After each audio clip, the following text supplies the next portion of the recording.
Welcome to a new lecture series called The New World Order. My name is Alex Stubb. I'm Professor and Director here at the School of Transnational Governance at the European University Institute in Florence. This lecture series is basically about a book that I'm working on right now. The working title of the book is The Global West versus the Global East, or how the Global South is going to decide the new world disorder. And what I want to do in this series is basically to paint a picture of what this book is about. We're talking quite a long lecture series, about 15 to 20 minutes on each lecture, because I will go through the content of the book and the argument of the book.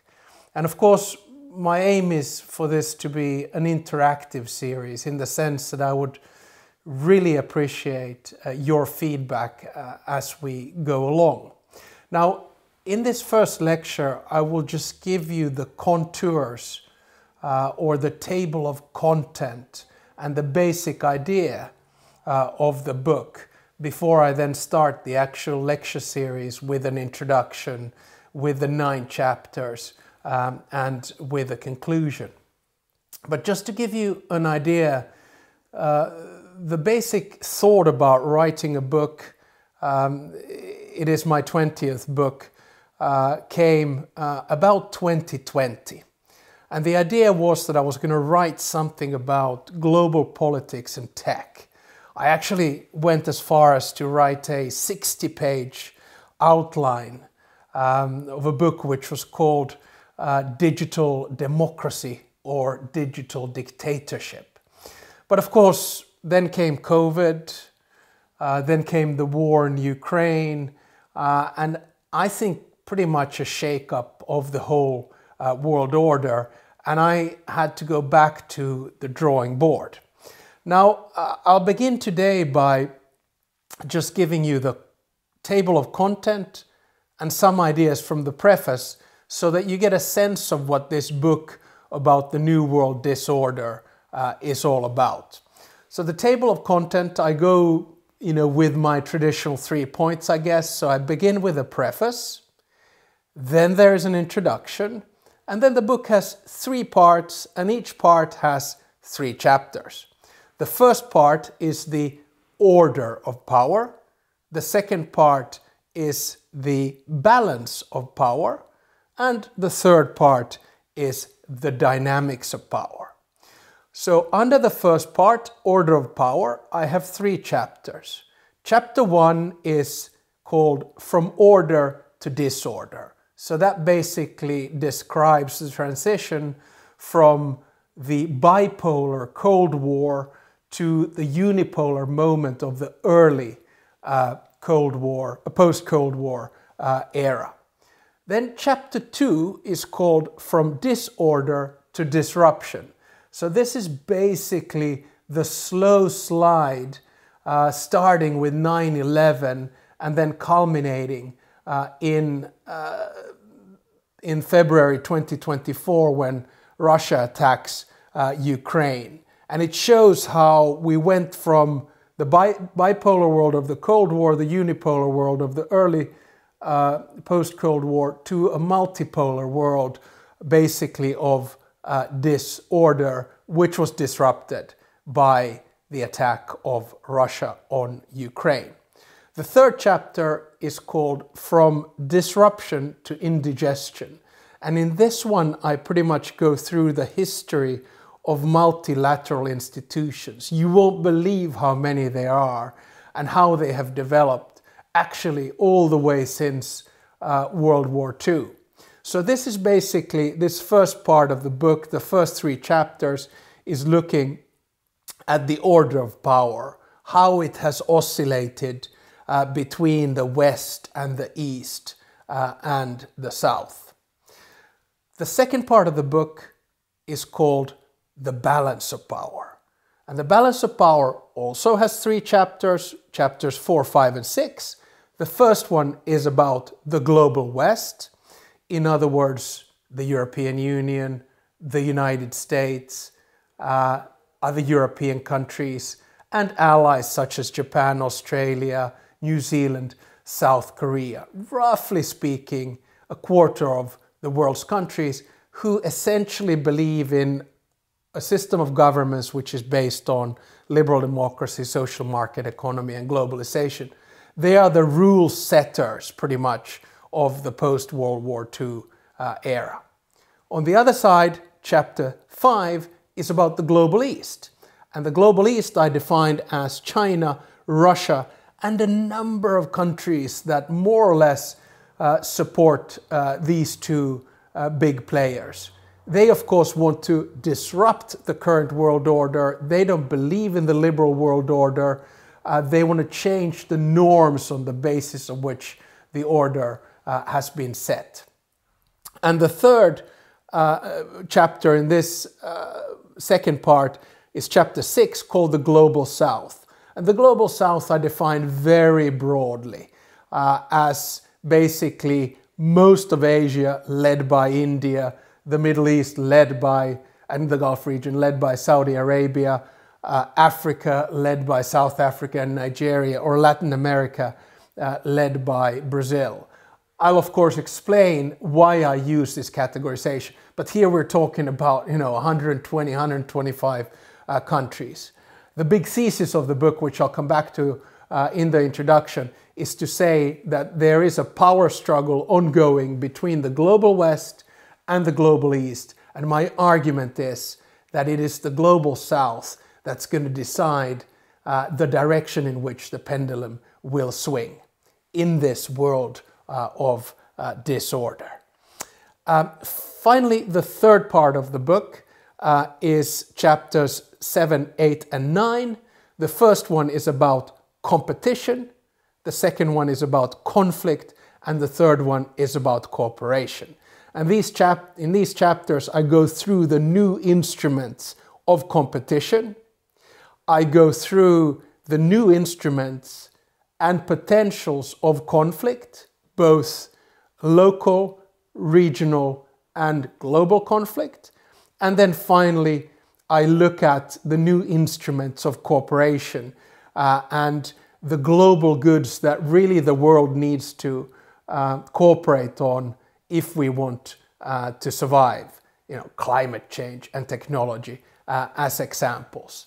And then finally, I come, of course, as in every book, to the conclusion, and the conclusion is going to make some suggestions of the direction in which the world is going to go and what a potential order will look like.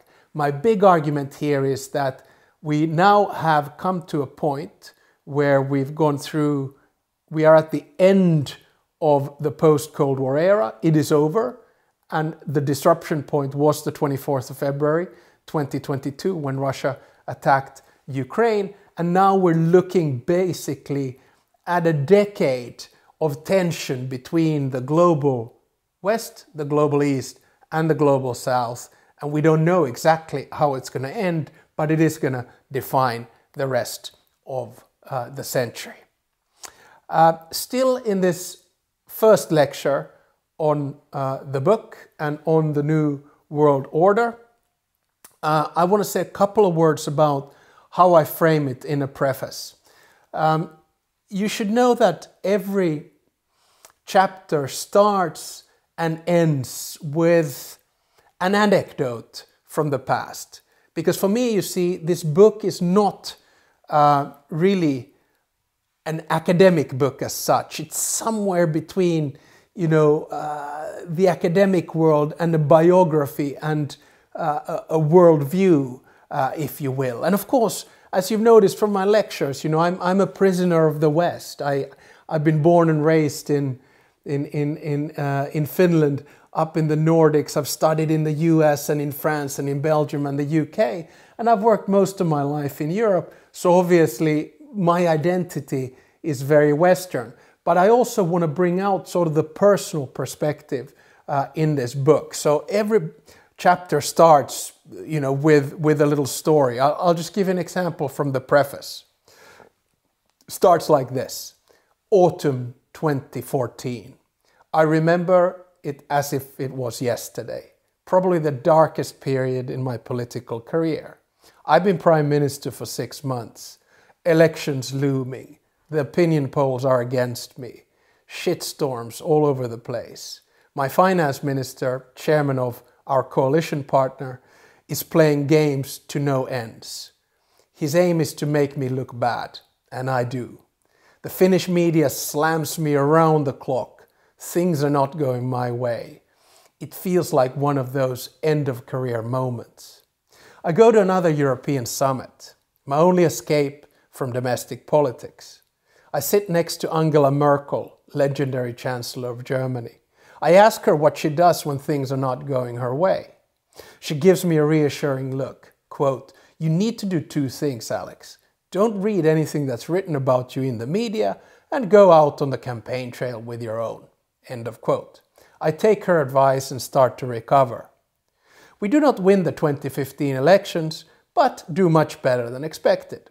I negotiate my party into new government and become finance minister.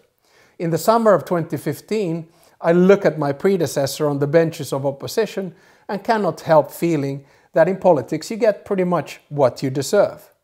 That's what democracy is all about. And a year later, I'm out of office too, after losing a leadership challenge in my party. Thankful for having served in government for 3,002 days. Time for others to take over. End of the preface. So I try to sort of begin every chapter with a story like this, and then I wrap up every chapter reflecting about, the personal experience. But, the sort of book itself and the writing style, as I said, is more personal, perhaps journalistic and easygoing than your, heavy-duty academic sourced book. So in many ways, the audience is not so much my academic colleagues or, my political colleagues, but it's you. It's kind of everyone. I mean, if the book ends up on the shelves of airport bookstores, I'm super happy. Or if someone says that, Alex has a knack of explaining what the world looks like and explaining it in a way in which I can understand, then that's great. And by the way, if it's simplified, it's because I have to understand it myself.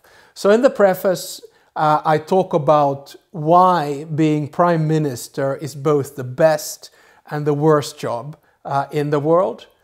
I talk about some of the leaders that I've met over the years. I make a little bit of a distinction between Democrats and autocrats, because remember that in office you end up meeting a whole bunch of people that you kind of fundamentally disagree with. I tell anecdotes, quite horrible anecdotes as well, on occasion. Nothing, super revealing or sensational, but, when you meet someone like President Karimov of Uzbekistan, you do have a couple of anecdotes to tell.